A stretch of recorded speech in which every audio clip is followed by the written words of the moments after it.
Look, I've got it. Have we started? Yeah. I like your enthusiasm. Look at that. That is history in front of you. You're not even looking. Look. What am I looking at? This. Oh, yeah. That little microphone. Yeah. Hold it. There we go.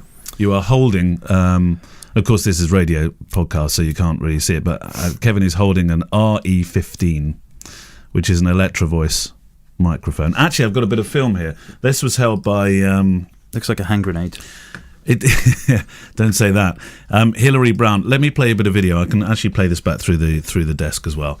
This is Hillary Brown. So she wouldn't have been holding this microphone then, 1975. But this is the kind of person that would have been holding that An undisclosed number of soldiers were wounded and killed. The communist commandos seemed to fire at anything that moved on and around. I want to say if you noticed something during this film. Newsmen and women who were foolish enough to get themselves caught in the crossfire. So there's people crawling across the road. This is Saigon. To be. Unless something happens very quickly on the political front here, there's every indication that the Battle of Saigon may be about to begin. So I think that's a cameraman that's rolling across. And this is Hillary. Look. Units who are 500 yards away, no more. This is the closest the fighting has ever. What are you seeing that I'm seeing? Since the communist offensive in I know which, and I never said it was a hand grenade. ABC News, That's for sure. Look at her attire. Look what she's wearing. Yeah. No bulletproof jacket. No. Hillary used to walk into war as a journalist. No bulletproof jacket at all. And this is her microphone. That was one of her microphones. The one she actually used. Not in that particular film. I couldn't find one with that. But from Beirut and stuff like that. That microphone was held by her and another guy called Pete Jennings, ABC anchor, very famous anchor. And so there's a bit of history on your hand. That to me feels as much history as Don McCullen's Nikon F that stopped a bullet for him. Yeah, no, I totally agree. For audio type people. So this has come from Phil, right? Yeah. Yeah. There you go. I made a promise to him it would never go on eBay. No, Phil Payne is a ex-ABC News engineer. Yeah. So he's lifted some stuff. Well, you know, I'd like to say that he borrowed that, really. The FujiCast. Hello, welcome to the FujiCast. This week, thanks to our friends at Simpler Straps, we're going to be giving away more military-grade rugged camera straps. We can't promise that they've been used in Beirut, but they are rugged. And we're sending those to our favourite email questions of the week. Competition-wise, remember that all the competition answers are still on the website, www.fujicast.co.uk. We haven't dumped it as such, but we felt after last week's marathon podcast that we didn't really need to have a particular theme anymore, do we? Really? No. Well, yeah. Because the questions bring the themes to us. Yeah, we were pigeonholing themes in. Yeah.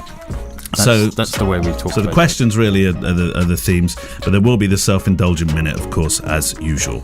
And today's guest. Now, this is going to surprise a lot of people that are Fujifilm shooters.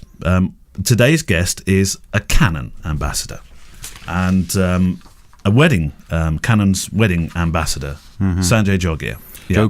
Jogia. Sanjay. Very good friend of mine, clearly. Yeah, no. Well, very good friend of both of ours. We both know him very well. I think I knew him before you. Yeah, well, you knew his surname, He's obviously. My friend first. Yeah, was he? You're claiming him first. But I had whiskey with him in the whiskey vault thing. I know you've done that before me as well. Oh, yeah. So he... loves his whiskey. I think the first time I had whiskey with him, I offered to buy the first drink, which I did, and it was £75 a glass. Yeah. So I never drink whiskey with him anymore. Sanjay has very expensive cigars. Whiskey taste. The cigars were. I don't smoke, so £100 each or something. No way. Mm-hmm. Yeah. It's a good evening though. He knows all the best joints in London, that's for sure. Yeah. Well, don't say that word. Okay. So, do you want to leap off with the first question? Yeah. Okay. First one is from Rob Gray. I think this one came in yesterday, and it's something to do with Simpler straps. Where in the UK can you buy the Simpler F1 strap? And the answer is, I believe you just go to simplerstraps.us was it simpler.us? Simpler.us. Simpler.us. SIMPLR, by the way. .us. And just order it online, and you pick your country and shipping and all of that kind of stuff. The people that are winning the straps, and there's been a lot of them to every episode, they will go through exactly the same procedure. We send them a voucher code essentially, and they just send it directly to them. So that was from Rob. There's another part to his question though. In fact, there's 3 parts. At Kevin, when you double shoot a wedding RAW plus JPEG, how often do you actually resort to editing the RAW file, or do you often work with the film simulation JPEG? I meant to ask this of you last week because you mentioned JPEG and RAW, and I was thinking, okay, which disc is he using for the edit? Yeah, so I do shoot both RAW and JPEG, and actually right now, because I'm using 2 different sensors, X-T3 and X-Pro 2, I'm actually mostly editing from the RAW files. But the workflow's slick, the presets are slick, it doesn't take me long at all. I mean, if I think I've said this to you before, Neil, if it takes me more than, I don't know, kind of 4 or 5 hours to edit a wedding, then I feel hard done by. And, whether I'm using JPEGs or RAW doesn't really make too much difference now speed-wise. I have got a new supercomputer, which is like whips along. I know. So importing, rendering, all of that stuff is instantaneous. Your 4K video coming out your XT3 is like cutting through butter, isn't it? It's absolutely crazy. Absolutely crazy. It takes to render a 4K video from a YouTube. If it's a 15-minute video, to render it, on my old computer, I used to take about 2.5 hours. No way. And now it takes 12 minutes. It's crazy, absolutely crazy. Do you know, in years to come, if this podcast is being listened to in 30 years' time, they'll be saying, how long for a 4K video? It only takes point something of a second. No, they'll probably be saying, what's YouTube? That's it. What's 4K? What about hologrammatic? And there was one final part to Rob's question. I shoot manual exposure with auto ISO limited to 3200. What do you find gives the best flexibility when shooting weddings? Aperture priority to concentrate the focus, or shutter priority to manage movement? Now, I'm going to be a little bit... actually, most people know this anyway, but the best flexibility, if we're talking about flexibility, the best way that I find to shoot is in fully automatic. Right. P mode, as Sanjay would call it. Yeah. Or in Fujifilm world, everything on A mode. Right. Auto aperture, auto ISO, auto shutter speed, and then the only thing I have to worry about is looking, seeing, watching, waiting. The camera. So you don't shoot aperture priority like most people choose to shoot. It is. I mean, if I'm shooting, I would say I shoot half of the day in P mode and half the day in aperture priority. What about controlling that fall off and the depth of field and things? Or? Well, that's when if I need to use aperture priority, I'll switch to it. But other than that, that's it. Auto ISO, I set it 1/125th minimum, 12,800 ISO. Happy with that. It's really interesting because I remember a long time ago, sat at the bar at the SWPP conference. And so you can actually remember those moments? This was, it was earlier in the day. Yeah. This was, I don't know, I was still shooting Canon, so this would have been 2010, I reckon. Right. And I had a Canon 1D Mark IV, okay, which was this big. Yeah. We're on radio, so it was huge. It was a large camera, big camera, brilliant camera, absolutely brilliant camera. I know Sanjay uses the newer versions of that now. And it cost something like $4,500 when I bought it. It was expensive. And I sat at the bar and I had this camera, and this guy sat next to me, a very well-known wedding photographer at the time. And he said, "Oh, you got a 1D4?" I was like, "Yeah." He said, "What settings have you got?" And I was like, "Well, JPEG and P mode."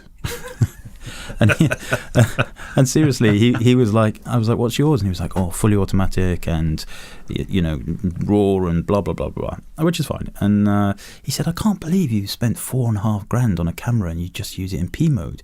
And I was like, "Well, I can't believe you spent $4,500 on a camera and you don't trust it to do anything that it's meant to do." Very good point. And I know for a fact that the R&D, the cost of most cameras, the majority of what you're paying for is the processing engine, the capabilities, the fairies that are pedaling very hard inside the camera. And a majority of people ignore that. And I'm not you do need to know how to shoot manually. You need to know how to use your camera, of course. But, in the heat of the battle, so to speak, at a wedding or wherever, street photography, why not let the camera take the strain? Well, absolutely. You know, why not? So to answer his question, most flexibility for me is P mode, A mode, whatever you want to call it, and followed up by aperture priority. I very rarely use shutter priority unless I'm doing a slow drag. Maybe the waiter's bringing the food into the room or something, and I want to get a bit of motion. That's a shot I stole from you. I like that one. Well, I think I got Did it you from, steal that? Yeah, Somebody else? Paul Rogers, I think, was the first person I saw. Don't tell him, though, obviously. No, he doesn't need to know. He won't be listening. No. Well, not unless the Sony crew have started joining in as well, which is great. Everybody's welcome here. Everybody's welcome here. Talking of P modes, do you remember, I think we were at that same talk, Joe Busink, where he was asked that question, what do you shoot in? And he said P. He said, P for professional. No word of a lie, just this morning, or maybe last night before I went to bed, was on Instagram, and Joe put a picture up, and the only comment he put in the text was P mode. That was it. Interesting. Wow, this is... Yeah. And why not? If it works, why not? It's like being in it's like being in an episode of The Twilight Zone. This conversation. Lee, I've got a quick little thing here from Lee Glasgow. I read on Fuji Rumours that Neil and Kevin were having a bromance. Is that true? Well, no, we're not. But you get the smat ass of the week. There we go. Yeah. Lee's just jealous. He is. He's jealous. Yeah. I'm gonna file that. Thank you, Lee. Hello, this is from Bartek Witek. Hello, lovely people. First of all, thanks for your hard work and dedication. Your own work as well as the podcast. Joy to watch and listen to. Thank you. I have so many questions. You'd have to use the whole episode to answer them, but we'll have a go. From what I gathered, Kevin is a camera bag guru. Would you mind speaking a little bit more about your recommendations? So let's deal with camera bags first. Wow, camera bag guru. I've always wanted to be known as a camera bag guru. Now you are. Success, finally. I don't know whether I'd say guru, but I have a lot of camera bags, that's for sure. Yeah. My favourite one is the one I have here right now, which one's not available anymore, is it? We talked about this a couple of weeks ago. Well, the FujiFilm bags are still available. Yeah, but not that model. The Magnum branded ones, Magnum I don't think are, So Special edition. I've got the David Allen Harvey Magnum FujiFilm bag, and it's great, and I love it to bits. It's fallen apart a bit now, but it's awesome, really good. And then for my other bag, my other main bag is a Domke, Domke. Oh yeah, Domke. I don't know. Domke. I have no idea the model or anything. I've had it. I bought that camera bag right back in the beginning, so. It's been around, and it's in a much better condition than my FujiFilm bag. It's a real photojournalist bag, that one. My friend Giles used those in the British Army when he was touring Iraq. Yeah. During that particular, I think it was Iraq 1, that campaign. And again, he let me have that bag. I love things like that. I'm pointing like it's there. It's in my bag cavern. I've still got it. Good old Giles. That is literally being bitten apart by moths now. But I hate bags with Velcro bits in the middle and stuff. I have an unhealthy hatred of Velcro. Right. And those compartments and everything. So I just pull those out. I get rid of all of that. So the big Domke bag is basically a big hole. And I think you mentioned that Jane Bowen used to turn up with a carrier bag. She did, yeah. And I reckon that's the way forward, because... Tesco bag. Yeah, because all my cameras are just chucked in and rattle around together. Yours aren't... There's no compartments in yours. You don't... There was. So you rip those out as well? Yeah. It's literally just an empty... It's just a big hole. Receptacle for cameras, isn't it? Yeah. No wonder they're all beaten up and scratched. And... Maybe that's it. Yeah, maybe that's it. But I just don't... when you sometimes see people put their bags on the internet and they show their kit, and I totally get it, I totally understand why they do it, but they're all perfectly placed and they've got lenses in their little spaces and stuff. Look, here's mine, look. Microphones go in there. It's very simple. Why don't you just get rid of all of the stuff? Because then you wouldn't find it. You would. It would be easier to find. No, it wouldn't. Yeah, I'll do it for you later. I'll pull it all the Velcro. You're not going anywhere near my bag. Right, second part. Perhaps you have some suggestions. Oh no, he's done the favourite bag. Oh, they'll fit 2 Fuji camera bodies and a few lenses. So a small Domke, or however you... well, it's not that small. It's hard to explain. It's a biggish bag, but so the Domke, but actually, I suppose part of the problem is I do only throw in a couple of cameras and a couple of lenses, so they do rattle around pretty lonely in there. They do. I mean, you rattle when you walk along. Yeah. That's just my back. What about lens pouches? Do you use those? No. No. No. Okay. Another question about camera straps. I know, Neil, you are a fan of Peak Design straps. Would you mind talking about those and offering some options from user expertise, perhaps a little bit more detailed info as well about the alternatives, such as simpler straps? Now, of course, we do give away simpler straps, but this is an open forum here, so we can talk about other stuff too. And yes, I'd be delighted to talk about Peak Design. I think they were a great strap. I think slightly more from my perspective of having used them with DSLRs. I think, well, am I right in saying the Peak Design ones are slightly heavier duty than the simpler strap ones? I've never used them. Okay. I'll soon be put right on that by JP if that's wrong, won't I? Alan will be in touch. Well, Alan Gump, yeah, he'll soon tell me. But yeah, they both do the same sort of thing. What I like about Peak Design, what I like about simpler straps, is that you can have something where the camera comes apart from the strap in just a couple of seconds. And that's really good. And that's really good for filming. And the reason why it's good for filming is because sometimes you can extend the strap and have another point of contact. So it's almost like using a stabilizer. Yeah. Does that make sense? Yeah. I use it. I do exactly the same thing on the street. So I'll shorten the strap a little bit and pull it down. So it's if I'm shooting from kind of chest level, then I can stabilize against that as well.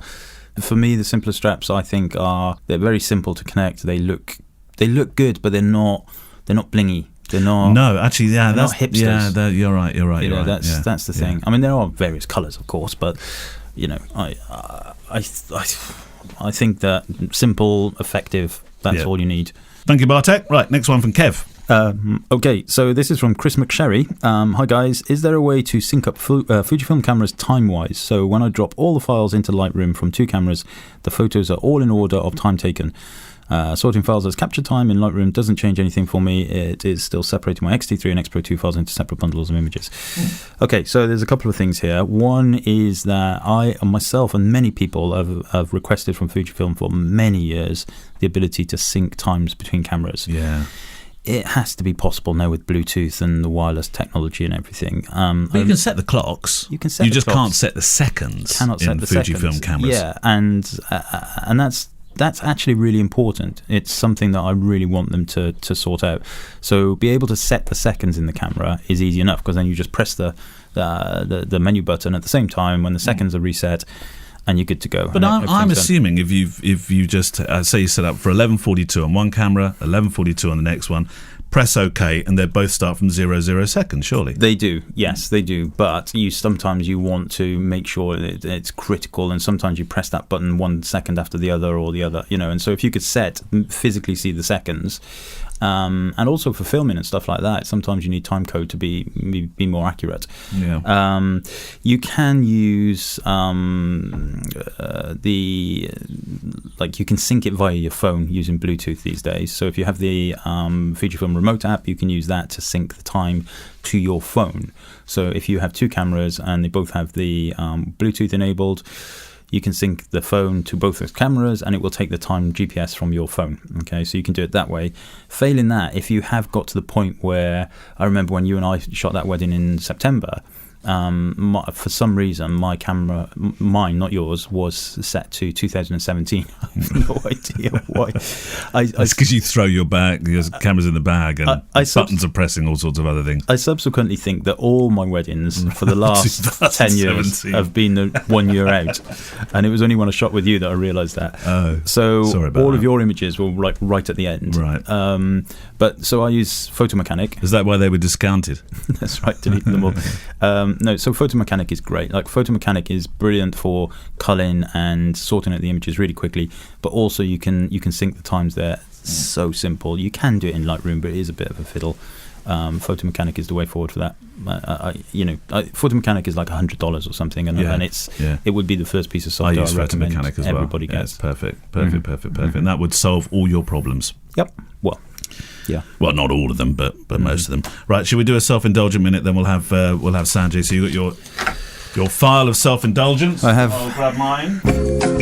This is from Express Bro. Express Pro. Such cool names. Express Bro.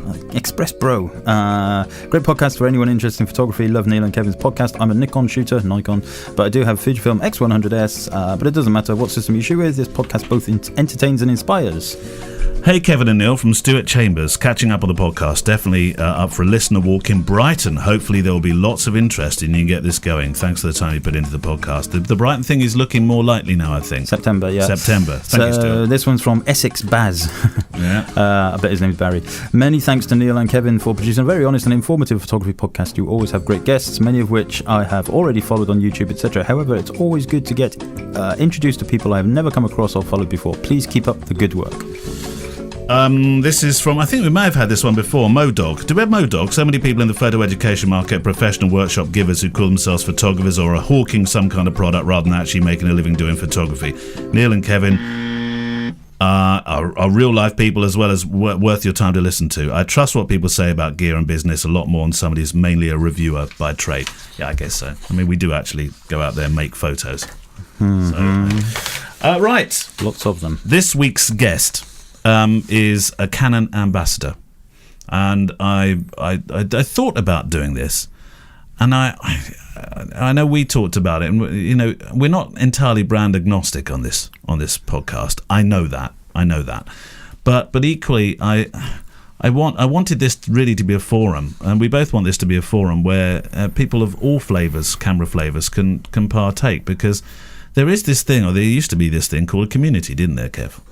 Yeah, it's still there. And yeah, like I said, you know, we both know Sanjay very well, and just because he's a Canon shooter doesn't mean he's not a friend. Sanjay has done enormously well in the last 2 years, I think, to get on board with the Canon Ambassador program. He's kind of exploded in the last 2 years. Oh, massive! I mean, his work is amazing. It's not at all like myself and Kev's. It's although it's good. There is that. But I mean, he knows how to pose somebody, doesn't he? Yeah, his pictures are beautiful, like really beautiful, and he's Asian himself and works predominantly in the Asian market. That's right. And so they are very much geared up towards that kind of These fine are art mammoth gigs as well, aren't they? Yeah. Big old weddings, always abroad, shoots everywhere. But ultimately, the best thing about Sanjay is he's nice. Yeah, he's a nice person. You know, and that's what the community element of things should be about. You know, we get a little bit of negativity, but mostly positivity in the industry, and he's one of those positive lights. When I sent him a message yesterday, I said, "Are you around?" He said, "Oh, hi Neil, how are you?" "Yeah, I am. I'm in the UK, if that's what you mean." Because generally, of course, he's always abroad, isn't he? Yeah. Yeah. So here's my chat with Sanjay Jogia as he became a Canon Ambassador. Before we launch into the questions that I've got, Sanjay, congratulations on the ambassador role at Canon. Terrific news. You deserve it, because you've worked your socks off, not to get that ambassadorial role, but just to build your brand and build your imaging. It must be one of your proudest moments, isn't it? Yeah, definitely. I mean, it's one of these things I've worked, not specifically toward an ambassadorial role as such, although, you know, it was something that was on my radar, but just working toward achieving a certain level of expertise and, let's say, excellence to be recognized by, you know, what is the biggest brand in photography. You actually trained as an architect, didn't you? I am, yeah. Yeah, so you're if all else fails, you can go back to architecture. You don't need to, but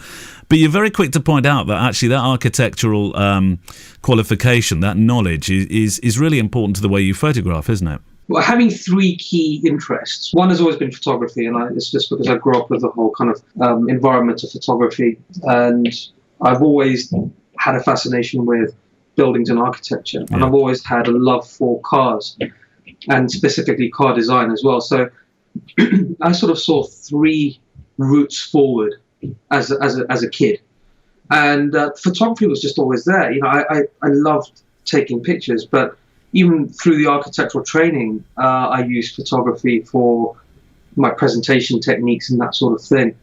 And your dad was a photographer, wasn't he? Well, he wasn't a photographer, actually. He was kind of he was a keen photographer. He wasn't a professional photographer. Oh, okay. He used to work in Kodak. Right. So that I was going to say there is, but there used to be.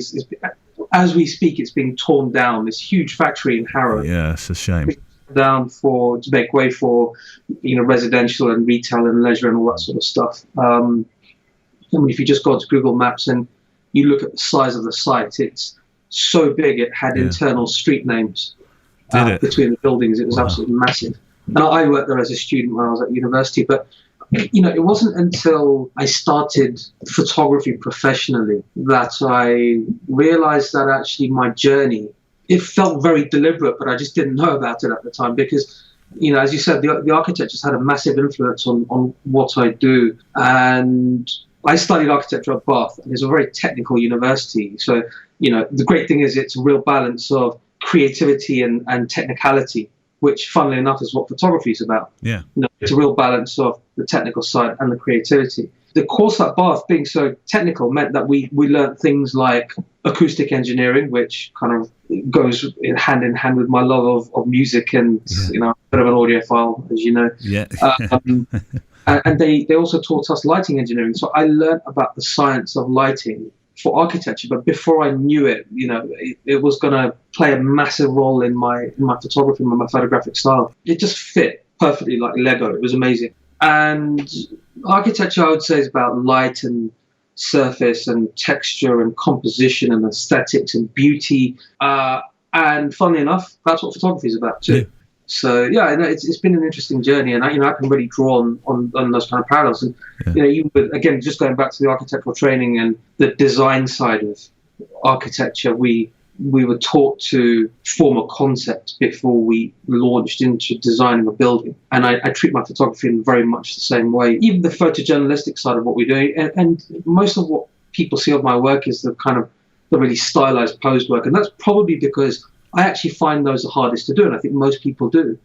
And the reason I say that is because when it comes to documentary and the photojournalistic side of wedding photography, it's the moments are handed to us, the energy, the emotions, it's all set up for us. We just have to be alert enough, sharp enough, and engaged visually and emotionally enough to do those moments justice photographically. I'm a big proponent of your shop window, if you like, in this case a website, saying within seconds what kind of client that you're looking for. If your documentary shows something that tugs a heartstring, perhaps shows you as a storyteller. But when I look at your site, and you've I suppose you've just been talking about that the stylized stuff versus the reportage, and we'll come back to that. But when I look at your site, it just shouts discerning client. It's high end, it's aspiration. There's a lot of cars I can't yet afford on there, Sanjay. Thank you very much. But I wish those cars were mine. But this is all part of the plan, isn't it? Yeah, absolutely. I think that's the case for most people, isn't it? We begin down a path. There is some sort of plan when we begin down a path, and that plan develops and it evolves. When you realize that, I can actually do this, and I really enjoy doing this, and I love doing this. We made very deliberate moves from the beginning to service the high end of the industry and try to understand what that meant, which meant that obviously with our website, we had to make sure that people can see that and get that sense of what we're about in the beginning. So it's really, for me, it's great to hear that you can see that the moment you look at the website. Yeah, straight away, it's aspirational. But here's my take on it, and here's our take on the kind of fantasy and reality thing. Weddings are aspirational themselves, which is one of the reasons we play on this a lot. There's a huge reality element to it, which is the wedding itself. It takes a path, it takes a course throughout the day, and these are all the things that I mentioned earlier on. So long as you're engaged emotionally and visually, and you obviously take care of all the technical stuff on the back of your mind, and you can just pay attention to what's going on, and be able to form a narrative through the day. That reality element, the documentary element, the reportage element, forms 95% of the day, because that also makes up 95% of the album. And we're in this as a business. It's not all of us as photographers, as certainly wedding photographers, we rely on all of these things, including the album sales and album upsells. So we've got to do a really good job in terms of making sure we tell that side of the story. And as you say, with Indian weddings, it's very colourful. There's lots of energy. There's lots of drama. There's lots of emotion. Yeah. There's lots of beauty. There's amazing outfits and jewelry and henna art and decoration, and Big it's time. just loaded visually. And I think we would be remiss not to take advantage of that, in terms of the storytelling and the narrative, and show a different side of it. And anyone who knows anything about the Indian culture knows that Bollywood is a huge part of a huge part of the culture. And if you watch one of those movies, you'll see it's visually loaded. It's aspirational, and can be quite philosophical here and there as well. But the imagery is absolutely beautiful. Part of my approach is, I would say, influenced by fashion and art. And when you bring all of that together, so you bring the kind of the fashion art element of the visual styling with the reality side of it, you end up with the sort of imagery that we create. I've got loads of questions here, and I'm really looking forward to. We've set a date, haven't we? We've got a date in the diary, Sanjay. For I'm going to come to your studio. I want to see that place. And we're going to do a longer interview, and I'm going to get really in depth about your style and the business and the brand, because these are big questions, and we're going to do an hour-long podcast special for that one. So I'm going to leap a little bit here and come into the ambassadorial role. The desire to be an ambassador for a brand these days seems to be a massive draw for photographers. Yeah. And I know from Kevin's own association with FujiFilm that he gets a great deal of personal mail asking how you become one. Yes. I think you're both proof, him with FujiFilm, you with Canon, that this is far more than simply being given something. I heard it described today actually as a bit like a marriage. You don't just go and get married. You have to date first. You have to court each other. You have to find trust. There has to be, and this is important for you because you haven't danced with lots of different brands. You've been a Canon. You're almost a Canon enthusiast since working with your dad in the factory. Yeah, and that's important, isn't it? That's important. Absolutely. I mean, marriage. That's a nice. I like that. Yeah, you got to date first. Yeah, absolutely. Because you also have to work at it. It's it is a two-way relationship, and it's give and take all the way through. I grew up shooting with Canon, my dad's Canon AE1. I taught myself photography with that. So I grew up with a discipline of photographing with film and understanding how the camera works and understanding how film works, understanding how to develop film, which, kind of teaches you to be a little bit more patient and slow down and anticipate shots and understand the technical side of photography, the exposure triangle. But then there's also something else which I call the image triangle, is, the balance of emotion, technicality and concept. And when you see a brand like Canon everywhere, it was in my household. I'm a big Formula One fan, so I used to watch F1, and Williams' team had Canon all over their spoilers and all over the side of the car, and they used to sponsor certain circuits. I just constantly saw the brand, and by association, you form a trust with it. Even though you may not have used everything else the brand does, anyway, it was always there, and I kind of learnt to trust it. Do you get a chance to get involved with R&D? Do they trust their ambassadors to come up with ideas as well as just test what they've made? I think that's part of the marriage and developing that trust, isn't it? I mean, I've been an ambassador for a year. Actually, just to finish answering your previous question, in terms of how I became an ambassador, Canon have been watching me. They've been watching me for sort of 6 or 7 years before they invited me to be an ambassador. So, and I think that's the key thing. Yeah. There isn't somewhere where you can just go and fill in an application form and then they consider it. They invite you to apply, and even then, they invite several people, and then they go through a process of weighing up the pros and cons. Who's the best fit for the brand? Who best represents the brand and its values? And who's the best person that you can actually form some kind of longevity with in terms of that marriage and that relationship? So that's sort of how that happened. It wasn't as though I was actively knocking on their door saying, choose me, please. It doesn't work like that.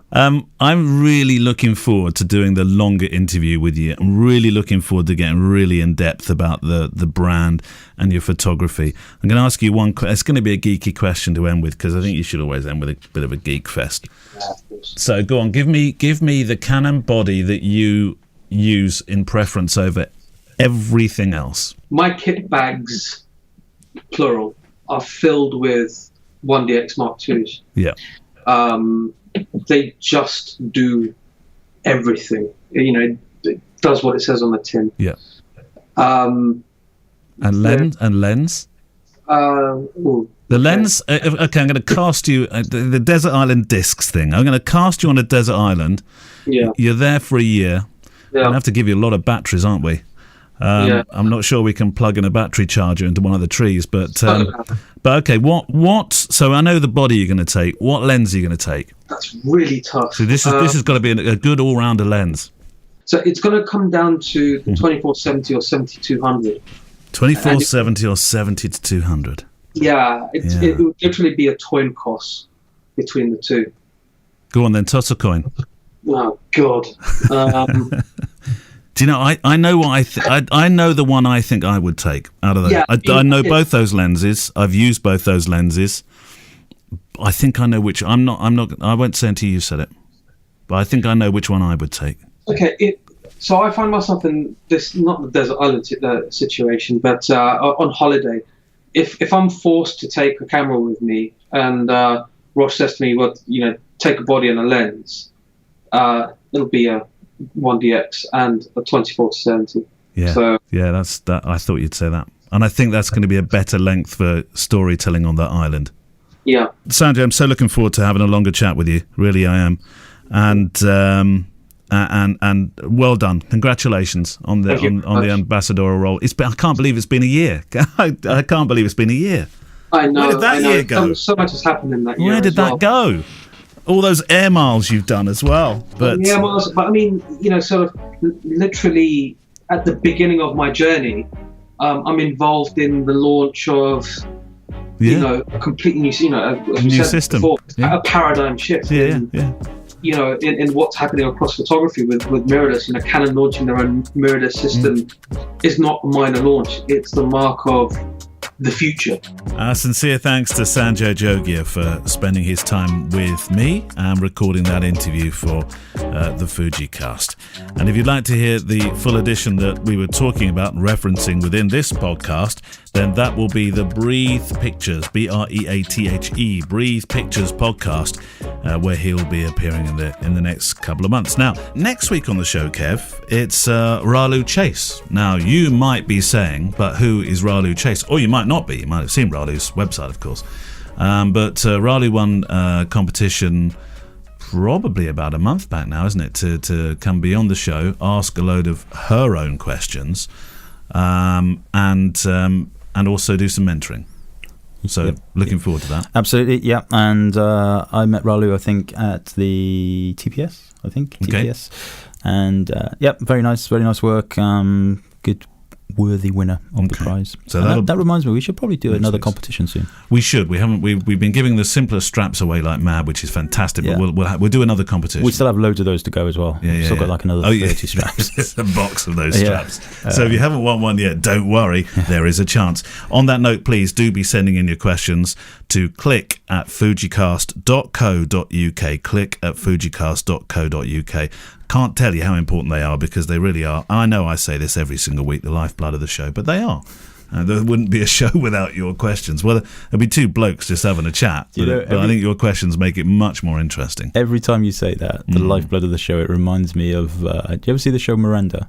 With Miranda Hart. Oh, I know Miranda Hart. Yeah. I don't know her, but it's great. My kids love that program, and her father has the I don't know who he is. He's a famous actor, but on the Christmas episode, all he ever says is, "If that ice gets cold or something, it'll turn to black ice," and it's an absolute death trap. And the way he says it is exactly the same way as you say. That's it. All right. It's the lifeblood. I need to come up with a new saying. Right, questions. Get back to your questions. You go first, Kev. Go on. Okay, so this is from Stephen Bodiato, I believe. Right. Kevin and Neil, first up, thanks for creating a great podcast, etc., etc. My question is more for You're so funny. You never read out the full sort of. I know, but they all do that, which is great, and I appreciate it. But okay, so you're almost embarrassed by anybody giving you some credibility for your work on the podcast. First, go on, okay, go on, do it. I'll read it all out. Kevin and Neil. First of all, I really like Kevin and don't like Neil. It's that guy that said I spout rubbish again, isn't it? No, first of all, thanks for creating this great podcast. It always brightens my day after a hard day at work. Keep up the great work. My question is more for Kevin. I believe you shoot weddings primarily using natural light and no flash. How do you handle party scene type receptions after ceremony where it's in a dark dance floor type location and not much natural light available? Do you use flash in this situation or just rely on Fuji's low light ISO capability? Well, I think I mentioned it before. I use the automatic. No, that little light. The little Lumimuse? Illumimuse. Right, okay. Illumimuse, yes. Manfrotto Illumimuse. Lumimuse. Yeah. Lumimuse light. And you use the 5 or 6 bulb? Six bulb. Yeah, very small. There's one here, I think. Tiny, cheap. You charge it. I charge it once a year, and that's it. It lasts for the whole season. Yeah, so much very light. Bright. They're so bright, very bright. Yeah. So if I need to, I'll use that, but I would prefer to not use that if at all possible. And that's it. Yeah, I don't really. I mean, I do have flash. I have the Godox, same one that you bought. Was it Godox thing? Godox, yeah. Godox, and I've never used it. It's just there. Is it actually in your bag underneath all that stuff? No. Is it even in the car? No. Where is this? Is it still in its box in your house? Yeah. Right. Okay. But the Illumimuse, as it gets used, substantially. So I love that. And actually, it saved my bacon at my last wedding I did. Right. I'm not sure if I mentioned this, but the wedding I did a couple of weeks ago, I was speaking to the DJ before the first dance, and he said that this venue, where was I? I was in Hampshire somewhere, had a sound limiter installed by the council. Okay, so it was in the middle of a village. DJs hate that, don't they? Well, I'd never seen one before, and I said, "What does that mean then?" He said, "Well, if it goes over 80 decibels, all of the power goes off in the entire building. Just stops. Yep, including the lights. Oh no, everything. Really? Yeah." And I said, that doesn't sound right. I said 80 decibels doesn't sound loud either. And he went, no, it's not. Yeah. And he played a record and he just pushed it up to 80 decibels and all the power went out in the entire. We were the only ones in there at that point. Everything went out. All of the lights, everything. The only things that were left on were the emergency exit lights. Right. So I was like, well, that's not going to be much fun for you, is it? Anyway, so fast forward a little bit. They're about to cut the cake. They've pulled the cake onto the dance floor. The house lights are up, etc. And he's done his little DJ Dave introduction, and now welcome bride and groom. We're going to cut the cake, and I'm prepared. The light is good. I'm ready for it. It's perfectly normal ambient light. And then somewhere in the back, one of the guests shouts out something like, "Stab him instead," or whatever. Oh, something really the old loud. knife joke with the wedding cake. Yeah. All the lights went off. No. Everything went off. No. Pitch black. But they carried on cutting the cake. So luckily, cutting through their hands. I had my Lumimuse in my pocket. I pulled my Lumimuse out, switched that on really quickly, and got the shots. Light. Did everybody give you a round of applause? Well, everybody got their iPhones out and started using my light, of course. But yeah, I mean, they just carried on, and it was the really only thing weird. I will say about this Lumimuse, so I'm going to shine it at you now. So there's 3 settings, 1, 2, 3, third being the brightest. Right, I'm shining that at your eyes, and you've done exactly what I thought you would do. You've closed them. Isn't that off-putting during a first dance? I don't shine it in their eyes. It does come with... Well, you kind of have to shine it slightly there, otherwise you're going to... No, the way that I do it does come with filters, right? Diffusers, but I've lost all of those. I think you gave me some. I gave you a packet a couple of weeks ago. Have you lost those as well? Yeah, I've lost them too. Are they in the bottom of your bag? I don't know where they are. But you need pockets in your bag. You really do. I'm sticking Velcro back in it. No, not Velcro. Anything but Velcro. What I do with that is if they turn their head towards it, because I have it in my hand, I don't have it on the camera. I just tilt it. So I point it to my chest. Right. So I don't like when they're facing each other, then I'll use it, and I only ever use it on the lowest level. and I'll shoot that. And occasionally guests will look into it or something. So on the lowest level, what kind of ISO are you going to achieve with that when you're, say, 2-3 meters away? 3200. Yeah, comfortably. Yeah. Very wide open with the aperture? Yeah, absolutely wide open. Right. So 23 1.4 lens, f1.4, continuous focus probably. And I also will, I always ask the DJ first whether it's a fast or a slow song. Right. I never ask him what song it is, because if it's anything after about 1985, I won't have a clue. So I just say, is it fast? Just tell me if it's fast or slow. Do you ask for his country music? Is it Glenn Campbell? Yeah, well, if it's a good song, then I'll know it. Yeah, but if it's anything from... If it's Wichita Lineman, you'll know it. If it's been in the hit parade, I probably won't understand it. Right. So, but I do ask him if it's going to be slow or fast, because that tells me then if it's a slow song, I've got an opportunity with my 56. So I'll get my 56 ready, f1.2, get those nice deep kind of close-ups, depth of field behind them. I'll get a couple of those. I'll get a couple with the 23, and then I finish with the first dance. Then I'm more interested in the people watching them do the first dance. You know, how many pictures do you need of the first dance? True. One? Oh, more than that. No, you don't though, do you? One tells the story. They're going to do they're whisking around, looking into each other's but eyes. If they're doing like a fancy dance, fair enough. Yeah. But generally, just the one. Yeah, generally, it's what's his name, isn't it? What's the singer who's Glenn Campbell? No, the one who's on all the time, all the first dances. I've still got bad Lady back, in Red, Christopher. No, he doesn't anymore. No, new guy, orange hair, ginger hair. Listen to the two of us. This is embarrassing. Somebody, for God's sake, shout out an answer. It's always the same. Oh, it's him. Oh, Sam loves him. I know. Sorry, we're not going to edit any of this because we're actually going to work this out. Because he's got lots of tattoos. Very good. I like him. Singer with tattoos. I'm just feeding it in. That is always featured in first dance songs. Firsty, you wrote Firsty. Ed Sheeran. That's Ed it. Sheeran. Ed Sheeran. Yeah. Yes, Ed Sheeran. Not Glenn Campbell then. And so that song, Ed Sheeran song, is always there, isn't it? Listen to the two of us. You were the one that mentioned Hit Parade, Grandad, and now we can't think of Ed Sheeran.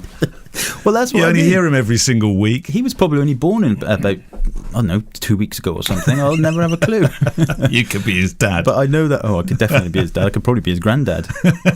But I do like that song, in fairness. But it not so much this year, but last year it seemed to be every first dance was that Ed Sheeran song. Yeah. And I much prefer first dance songs, by the way, to be first dance songs. Please, if you're a bride or groom, don't do that thing that you think is really, really funny where halfway through you get a scratch sound and then you start doing some sort of big jump moves to something. Uptown Funk. Just don't do that. It doesn't. I cringe for you. I cringe in the same way about you doing that dance than Kevin feels about Velcro. I really do. I kind of like that, I have to say. Like when it's very different. Yeah, it's only happened a few times to me, but when really? it's and on both occasions I didn't know. To me, I'm dying inside. I'm thinking, please don't do that. But I will never say that, obviously. If a bride, I'm being really cautious now. It's too late, because if a bride and groom has said to me, we're going to do this thing, I'll say, that's a great idea. Yeah. I think that's amazing. Yeah, you're in trouble. So you would always rather use a Lumimuse and have constant light than flash. Yeah, absolutely. Because you can control it. Yeah. To a degree. Yeah. Yeah. And there was a second part to Steve's question.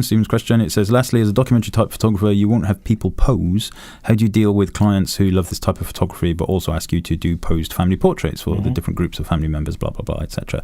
Do you just say no or to that, or do they, or what do they ask, since it is, or do you just do it because it's their wedding? And the answer basically comes down to branding. So it just very, very rarely happens. It's if anybody books me, it's very unlikely that they're going to want any of that stuff because the branding has done its job. However, it does happen on occasions. I had a wedding a few weeks ago, and the mother of the groom was asking me, when are we going to do all of the group shots and stuff? And the groom had already said to me, if my mum asks, just say no. because they didn't want that. And so I will never say no to anybody because ultimately I think that's rude. But I will kind of diffuse the situation. So in that case, I just said, "Oh well, you know what? Go and ask the groom and see what he says." Yeah. And then I went and hid in the toilet or something. But that's it, because I don't want her to feel uncomfortable. But at the same time, I'm not going to do it. It's not that I'm not going to do it. No, I will do it, but I will say to the if the bride and groom, say a week before the wedding, send me a whole load of group shots, which has happened, I'll call them and just say, look, you know what, I'm not going to not do this stuff for you. But the trade-off is you won't get any of the things you booked me for, and also, that's not my forte. No. It's just not. And so you decide, and it always rattles itself down. I've measured this in my mind now to really be a 20-minute, what I call a 20-minute holiday or half-hour holiday at the most in a wedding where those pictures take place, because I have a slightly different attitude to you in this, that I think that a portrait can be a documentary. Well, I agree with you. Photograph, because it's a documentary. It's somebody was there that day, that time, with those clothes on. Yeah. And Auntie Daphne, bless her heart, may not be with us forever, but there she was standing next to Mum, her sister. Yeah. And there's a part of me that thinks that's an important storytelling process too. Yeah. Or do you not agree? No, I agree with you. But you enjoy doing that element of stuff. No, I don't know if I enjoy doing it. I mean, I can do it. Yeah, but I can't do it particularly well. I can do it, but it's functional rather than artistic. And I don't think I'd see it as artistic. I mean, I stand people in and fold them 45 degree inward. Yeah, but make sure slightly larger people are positioned more carefully. Yeah, I'm being careful how I say that. See, I don't really think that way. You talk about Auntie Josie or whoever you just said, and she's not going to be here forever, and that's true. But would they, while you're taking this portrait of Auntie Josie in a nice floral dress or whatever, I'd rather be taking pictures of other Auntie Josies while they're cracking up laughing or picking their nose or whatever, So, and it's a preference, and it would be, and I've said this a million times, this is my black eye statement, it would be a boring world if we were all the same. Absolutely. But really, to answer Stephen's question, it does come down to branding. It's not something that happens at the wedding. It's something that happens during the client acquisition segment.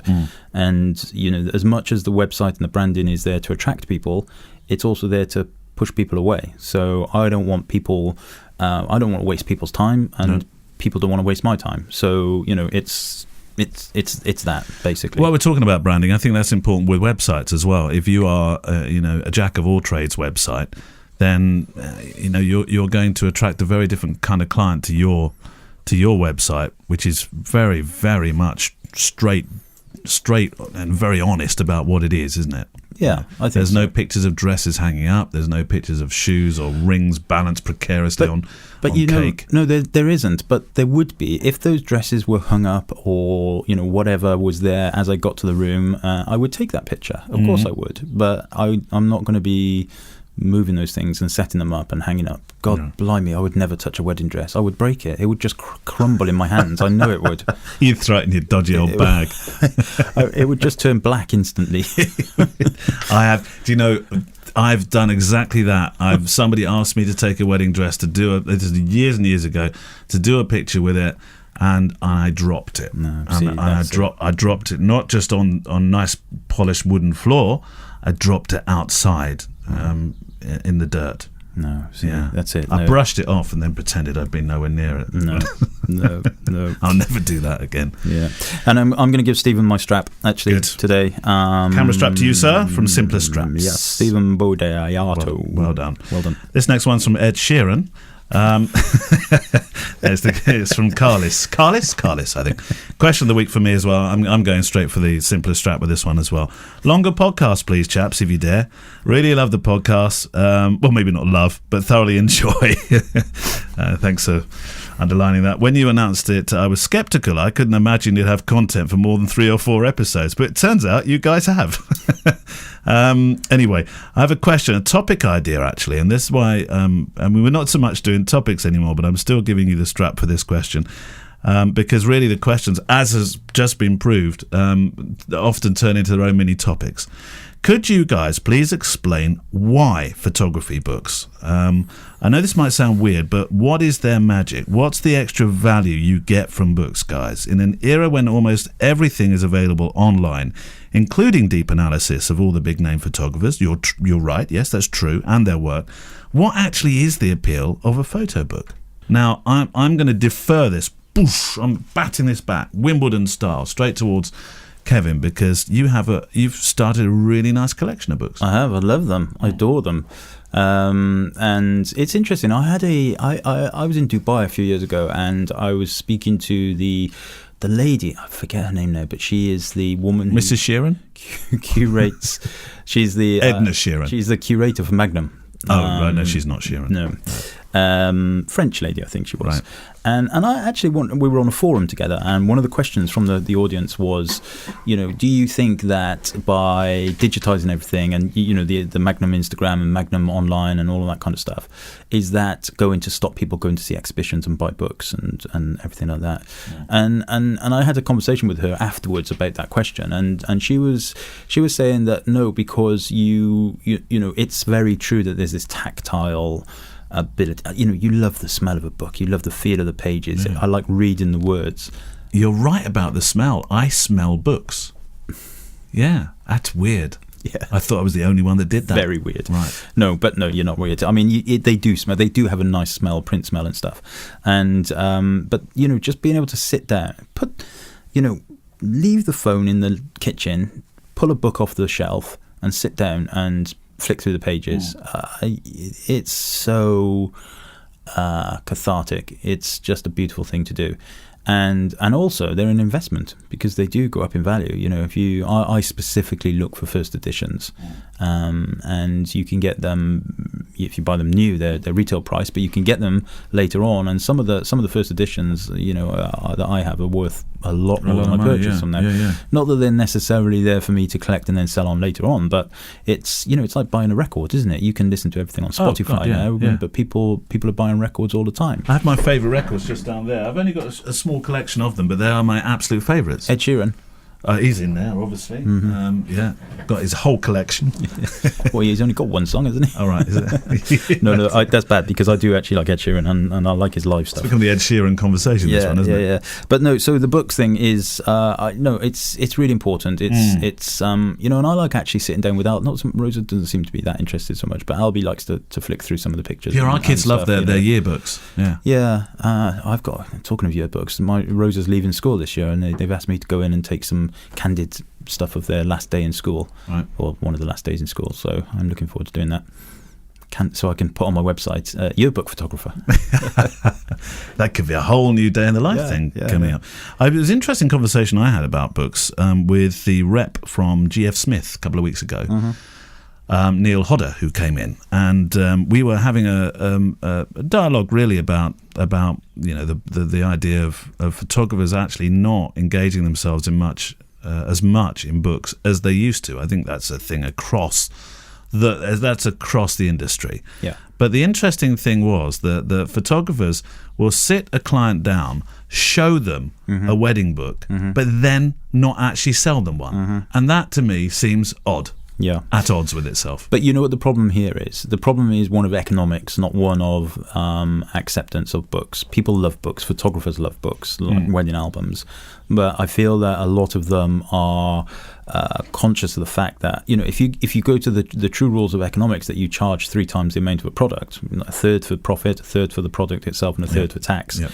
And if a book is costing you as the photographer, let's say £300, and you're offering a book for £900 to a client, and actually you're selling your wedding photography package for £1,000, who's going to double the fee? I get that. It's not going to happen. And people are genuinely as the equilibrium of pricing in the wedding photography industry specifically, I'm talking about, has been pushed down. The perceived value of physical products is being eradicated because the base price is lower. So, you can sell a wedding book and do it at cost price or just a little bit above cost price or double the price or whatever. But people are less inclined to do that now because they are, and of course it's a digital world we live in now. And, you just wouldn't get away with not giving digital images. I feel you would just go out of business. Yeah. And I think that, that the whole thing about the book, more people, and I include myself in this, I'm more concerned about selling the wedding, getting the booking with a G on the end, rather than getting the book in. Right. Okay. Yeah, we got that. Yeah. And which is sad, but that's the industry. That's the way it is. Yeah, I do. I do try to push books. I love books, and I really want that book to be out there because that's it's got marketing value to you. If that book is out there, it's got marketing value. That CD Grandad, that USB in the cupboard has got absolutely no marketing value at all. Yeah. Interesting. What do you say to people when you talk about a book price? Because I've got my own little thing that I say now when somebody balks at this idea of spending £450, £500, £600, £700 on a book. I call it the chair cover syndrome.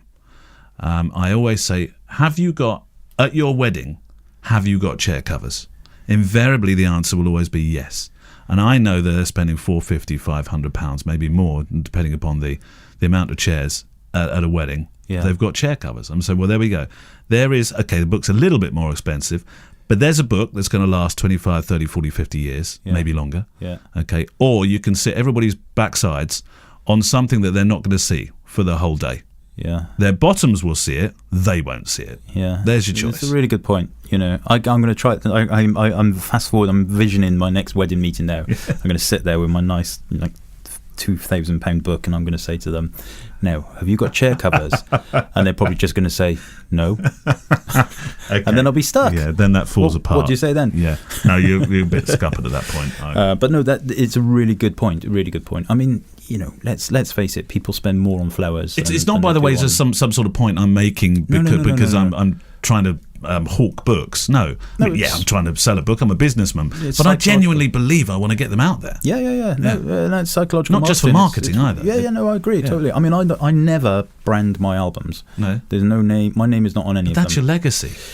It's not. I don't see it that way. I don't want when they have this book in 50 years' time or whatever, and they sat down with their kids or grandkids or whatever. Yeah.